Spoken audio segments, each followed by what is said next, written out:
Back to my channel Tina's learning point.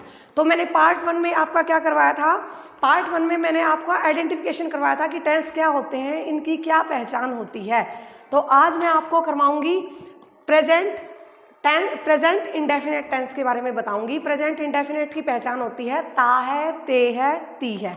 ठीक है, कोई भी काम हो रहा है लेकिन वो अनिश्चित है। इंडेफिनेट का मतलब ही अनिश्चितता होता है कि हमें पता नहीं है कि ये काम किस टाइम हुआ। जैसे मैं पत्र लिखता हूँ, मैं खाता हूँ, मैं किस टाइम खाता हूँ, किस टाइम लिखता हूँ, कोई पता नहीं होता है। ठीक है, इसके भी बेटा 4 पार्ट होते हैं। जब भी हम कोई सेंटेंस बनाते हैं तो उसको हम 4 तरह से लिखते हैं। ठीक है, देखिए वो 4 पार्ट कौन से हैं। affirmative sentence, negative sentence, interrogative sentence and interrogative negative sentence. देखो affirmative सेंटेंस होता है सकारात्मक, जैसे मैं पत्र लिखता हूँ, मैं खेलता हूँ। ठीक है, आई प्ले, मैं खेल खेलता हूँ, I play game, I write a letter. ठीक है, सकारात्मक। अब हो गया इंटेरोगेटिव सेंटेंस। इंटेरोगेटिव सेंटेंस क्या होता है कि मतलब जिसमें नेगेटिव सेंटेंस, जिसमें नकारात्मक आए कि मैं ये काम नहीं करता हूँ, मैं पत्र नहीं लिखता हूँ, मैं नहीं खेलता हूँ, जिसमें नेगेटिव आ जाए वो क्या होता है, आपका नकारात्मक सेंटेंस होता है, इंटेरोगेटिव सेंटेंस होता है। अब होता है नेगेटिव आपका, नेगेटिव में कंफ्यूज हो गई थी इसमें स्टूडेंट्स। अब आ गया इंटेरोगेटिव सेंटेंस। इंटेरोगेटिव सेंटेंस कौन सा होता है, जो क्वेश्चन मार्क आए कि क्या मैं पत्र लिखता हूँ, क्या मैं खेलता हूँ, इसे बताने से ही पता चल रहा है। अब इसका इंटेरोगेटिव नेगेटिव, तो इसका होता है कि क्या मैं काम कर रहा हूँ, क्या मैं पत्र लिख रहा हूँ, क्या मैं पत्र नहीं लिख रहा हूँ। इसका आ गया क्या मैं पत्र लिख रहा हूँ इंटेरोगेटिव, लेकिन इंटेरोगेटिव नेगेटिव क्या मैं पत्र नहीं लिख रहा हूँ। ठीक है, इसके ये फॉर्मूले होते हैं। अगर हम इनको याद कर लेंगे तो हमारे टेंस बिल्कुल क्लियर हो जाएंगे। लेकिन उसके लिए क्या करना पड़ेगा, एक तो हमें वर्ब की फॉर्म याद होनी चाहिए, सारी वर्ब की फॉर्म बिल्कुल अच्छे से याद होनी चाहिए।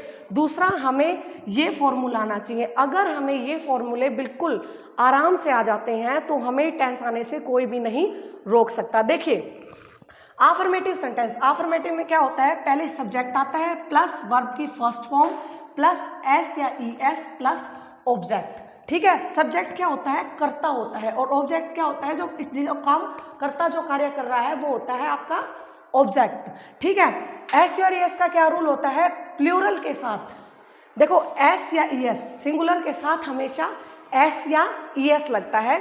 जो वर्ब सिंगुलर होती है उसके साथ एस या ई एस लगता है, लेकिन प्लूरल और आई या यू के साथ कभी भी एस या एस नहीं लगता। हम ऐसे लिख सकते हैं ही गोज टू स्कूल, लेकिन हम क्या लिखेंगे, आई गो टू स्कूल। है दोनों ही सिंगुलर, लेकिन यहाँ पे प्लूरल और आई और ई के साथ ई एस का यूज नहीं होता है, और सिंगुलर के साथ एस या ई एस का यूज आपका होता है। अब आ गया आपका interrogative sentence, negative sentence. Negative sentence में क्या होता है, सब्जेक्ट आता है प्लस डू या डज प्लस वर्ब की फर्स्ट फॉर्म प्लस एस या ई एस, एस या ई एस नहीं आता आपका, इसमें क्या होता है प्लस ऑब्जेक्ट। ठीक है, इसमें देखिए सब्जेक्ट फिर भी आ गया डू या डज। डू डज का भी आपका एक रूल होता है, क्या होता है, सेम इसकी तरह प्लूरल और आई या यू के साथ डू या डज नहीं लगता, आई कैन डू इट। ठीक है, लेकिन सिंगुलर के साथ डू या डज लगता है। जैसे ई एस का यूज होता है वैसे ही आपका डू या डज का यूज होता है। अंडरस्टैंड।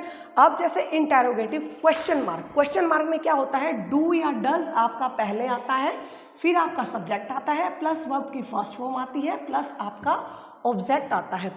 यहाँ सिर्फ affirmative में एस या ई एस का होता है यूज, जहाँ पे डू एंड डज आ जाता है वहाँ पे ई एस या ई एस का रूल आपका खत्म हो जाता है।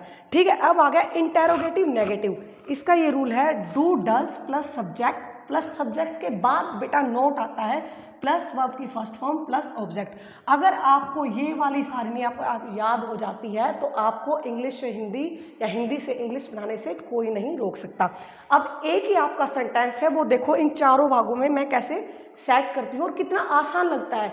आप हिंदी में ही बोल के लिख लो, हिंदी में ही बोल के मतलब लिख के देखो या बोल के देखो। जैसे मैं पत्र लिखता हूँ, मैं पत्र नहीं लिखता हूँ, क्या मैं पत्र लिखता हूँ, क्या मैं पत्र नहीं लिखता हूँ। सेम ऐसे इंग्लिश है, देखिए Rita writes a letter, Rita does not write a letter, does Rita write a letter, does Rita not write a letter. फिर वही बात, रीटा है जो पत्र लिखती है, रीटा पत्र नहीं लिखती है, क्या रीता पत्र लिखती है, क्या रीता पत्र नहीं लिखती है।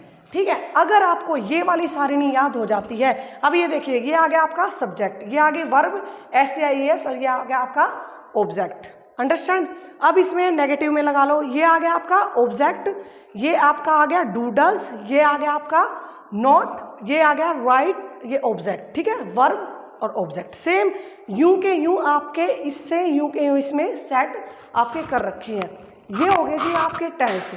ये बिल्कुल स्टार्टिंग से जो टेंस है मैं आपको वो करवाने की कोशिश कर रही हूँ। ये उन बच्चों के लिए जैसे हरियाणा वाले कई बार यूँ कह दिया करें कि जी हमने इंग्लिश को नहीं आती, इंग्लिश के कोई चीज़ है भाई जो आ जाएगी, या तो सीखनी पड़ेगी। ठीक है, तो बेहतर है छोटा छोटा, क्योंकि है ना इंग्लिश है हरियाणा वाले मकैया में हुआ है कि ना जी हमने तो इंग्लिश को नहीं आती, हम तो इंग्लिश को नहीं सीखा जी। तो उन खातर मैंने कोशिश करी है शॉर्ट वीडियो के माध्यम से भी और यो पार्ट 2 करवा के भी, और इसी तरह मैं आप खातर छोटे छोटे पार्ट आपके टेंस खातर मैं लाती रहूँगी। लेकिन पढ़ लो, मैंने एक दिन और कही थी, पढ़ लो हो जाएगा भला, ब्याह जाओगे ना तो नुए आंडोगे। हरियाणा में तो रिवाज है अंडे आंडन की। धन्यवाद। वीडियो पसंद आई हो तो लाइक एंड सब्सक्राइब करना, शेयर करना। धन्यवाद।